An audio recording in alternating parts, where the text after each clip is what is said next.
Cosa ci direste a noi giovani, che siamo noi giovani di oggi, per migliorare questo futuro, diciamo, che sarà nelle nostre mani?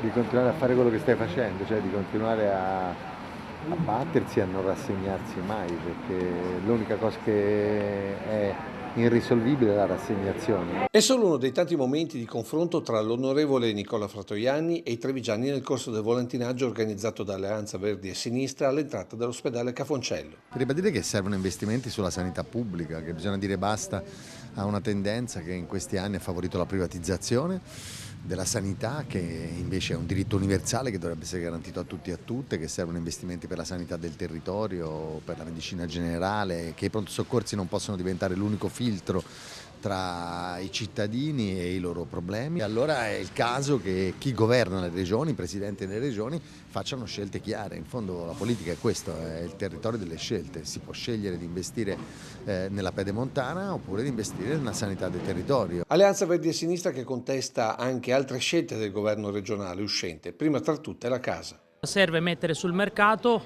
il patrimonio immobile che abbiamo pubblico e che attualmente è fermo e chiuso perché non ci sono fondi da parte di comuni e ATER per poterli ristrutturare. E sul tema edilizio AVS chiede una rigenerazione urbana vera, considerando le deroghe della legge veneta Cemento Zero. Il cemento zero di Zaia è una grandissima fregatura, lo dico in maniera molto chiara.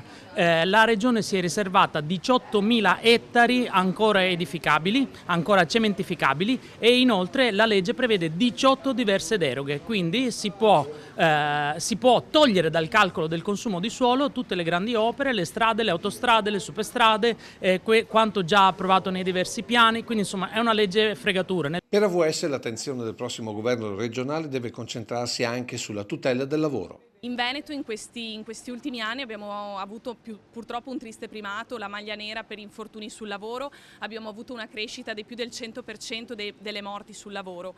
Quindi noi tra le prime cose che faremo è sicuramente quella di raddoppiare, se non triplicare, gli organici SPISAL per aumentare i controlli, perché i lavoratori e le lavoratrici devono lavorare in sicurezza e con salari dignitosi, con il rispetto appunto dei diritti sul lavoro.